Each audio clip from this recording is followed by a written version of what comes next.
I've always said that the terraforming of the Southwest happened under Tinubu. I have always insisted. But someone that I cannot come out with empirical facts like this guy is saying right now, because this guy is actually a Lagosian. My God, I witnessed all I was a Lagos person all my life. All these things happened. That's why I said that. That's why I was telling people that the reconfiguration started years back. It started years back. All these things is not something. Let me even ask a question. People just think that most of all the big churches moved to Lekki. They got this thing. They all moved to Lekki. Do you think that it just happened? It just happened to happen like that? You don't think that it was an incentive? It was deliberate? You don't think that most of all these people who are getting prime lands in prime areas to re-engineer the people, you don't think it was strategic? Is it not somebody that is signing the CFO of those churches? M4, you see everything this guy just said, I can 100% verify them. Reason why I can verify them, I was born in Lagos. I grew up in a place called Amokoko. Now we know what the fight that he's talking about is. You get? Everything he said here is 100% facts. Yes, of course. Now, this is what they do that time, Once there's a tribe, once there's a fight, especially between the Yorubas and the Hausas, if you go by the express road, every few meters, they will buy somebody, keep and burn and keep them for there. Buy somebody, burn and keep them for there. So if you come outside, everywhere is smelly. Everywhere is smelly. There is even one name he mentioned here. The name is called, he called the guy Mpichi. Mpichi. Now that guy name is Mpichi. That is the right pronunciation, meaning horn of head. That guy, we know that guy personally. I was even there available during the time he was spied. You get? Those are the main talks. And these guys are Igbo guys, so they are different from other places. They are listening. Those are the main talks they were giving you for. The reason why they called that guy Mpichi, this is the reason. I don't understand. Please, just hold on, dripping. Let's can you hear me? Signature, continue, please. Yes, I can hear. So sorry. Now the Nigeria network waiting Tinubu give us. I think saying don't call you. No, I mean they go call now their usual. I don't pursue those people mentor with the one person. Let me continue. You guys need to you guys need to hear this. You guys need to hear this. And like I said, it's my Lagos lived spirit. Don't forget where you are. You're talking about the Ayobo. So yes. So I spoke about how he destroyed the annual culture and the Omoluabi culture of the Yoruba young person and the Yoruba people. He destroyed it by institutionalizing Togri. There were waves that took over the Yoruba young person. Now listen to this and everybody will bear me witness. One of the first one was the Ayobo wave. The Ayobo wave was a wave where they go Ayobo deeper life. Every time you see young people were receiving. I mean that time, if they tell you, say, the owner of Deeper Life, I mean the senior pastor of Deeper Life, would they see raw miracle happen at that time? So people were hungry for God. It was that wave that generated or caused you to have many Yoruba pastors today. The many Yoruba pastors you are seeing with ecclesiastic Pentecostalism, it was the Ayobo wave that pulled them in. Anybody will understand, but know it's in at the talk. Fresh spirit, fresh hunger for God. It was the Ayobo wave. This whole thing where they see now, plenty Yoruba young pastor, the Bolajis, all of these guys. Now that wave bring all of them in. The other wave was that there was a wave called Mufeshe Wolimo. Hi, God. Hi. Mufeshe Wolimo means when Pekin they go Ileke was the mosque where they go to learn Islam and all of that. They were always hungry to want to do Wolimo. You know, for those who are Catholic, you are doing First Holy Communion or doing confirmation. Wolimo means they go through, you are just a devoted Muslim and then you want to be an Afa and all of that. Some of us who were even Christians and Igbo, we were excited. We were always looking for the next Wolimo so that we'll go chop rice and jubilate with our friends and brothers. The Wolima wave was what brought about God-fearing Muslim, young people who went into all of those things. Many of the Agberos want to see here now, then they there. And then we'll remember the one where we say even the very shocking past. The one that is most shocking is that when the Igbo child comes back from school, When the Igbo child come back from school, now we be on Buruku, because when we come back, now ball will they play. The Yoruba child is found in one hand workplace or the other. When they come back from school, you go see the Yoruba pikin, they learn carpentry, no matter how small that they were.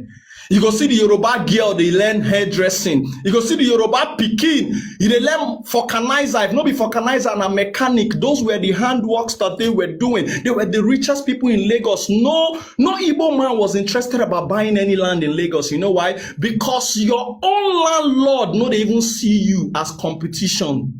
They were super rich. They were super rich because they had the values that, of course, maintained the wealth around them. Guess what happened? It got to a point, because you have already brought in this thuggery. What think can happen with the thuggery? These boys who became the NURTW, many of them started the whole thing from when OPC was factionized.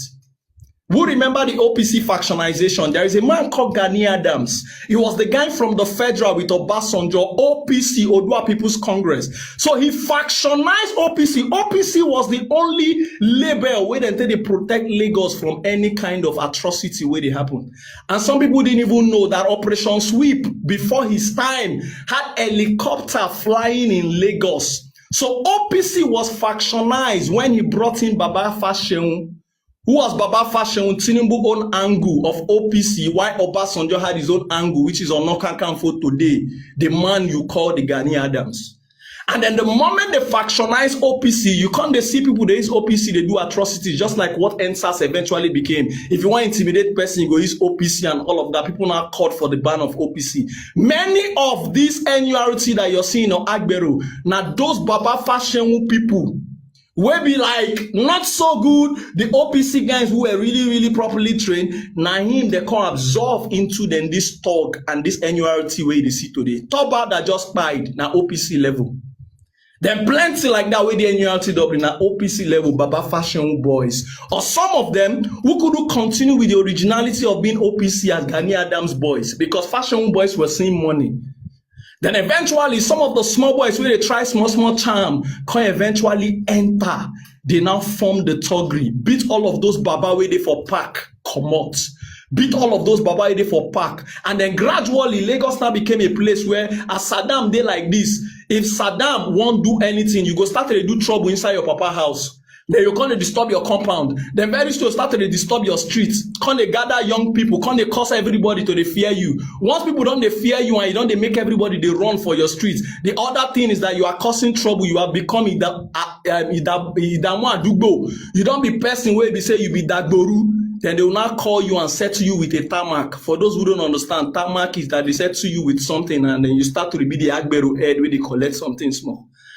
Used the institutionalization of thuggery, and then it destroyed the hardwork culture of the Yoruba people. Then you find a Yoruba child when you insult person before they insult person, because you cannot necessarily do thuggery without insulting. It became a place where thuggery was now very forceful and all of those things like that. That was what he did. Another thing that Tinubu did was that he commercialized politics.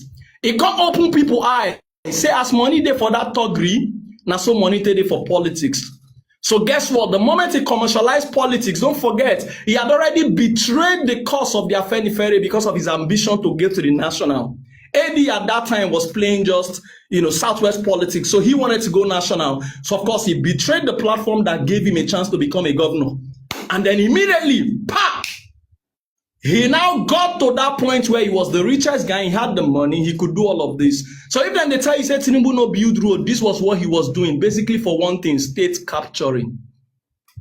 So what you are seeing today in Nigeria, we are begging you that the coming of Tinubu again will make him put Nigeria in the pocket, just like Lagos has been his pocket for years. Never again would you be able to vote for your own president, just like you cannot choose who becomes your next Lagos governor. Now the same person, the same pattern. Realize what happened. The moment he commercialized politics, he don't open Yoruba people's eyes. People were going to school and every other thing. The guys who became thug are now the richest people on the streets. Of course, thuggery is not very legitimized. The guys who became thug became the guys who were having the finest girls.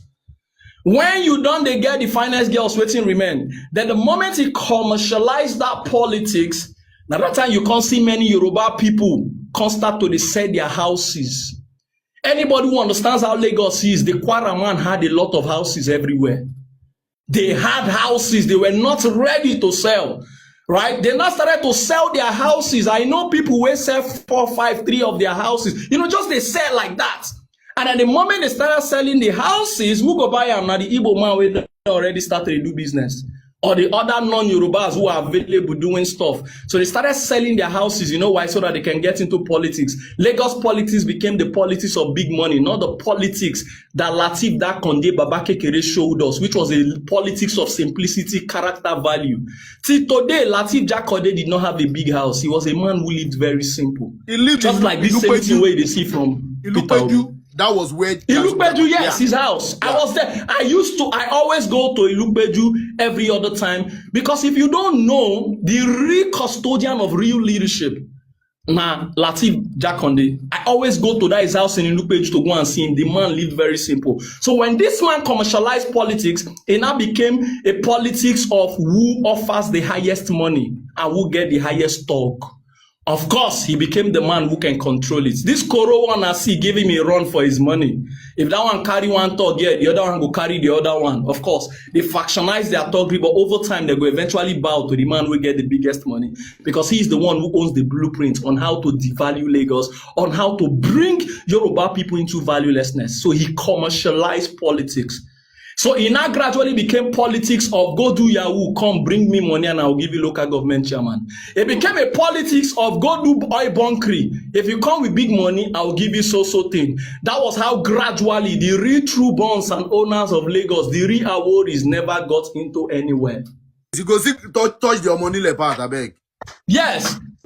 Immediately after that, the third thing that Tinubu did, I've showed you about how he commercialized politics, how he used institutionalizing of thuggery, to destroy the handwork cultures of the Yorubas. The third one was that he hijacked the royalty stool of Lagos from the true bonds. Who understand, for Nigeria, when politicians are misbehaving, the only people who have the power to call them to order are the royal fathers. The palace, the obas, the kings. You know why? Because those ones don't be by election. Now, you cannot disrespect a king or anything.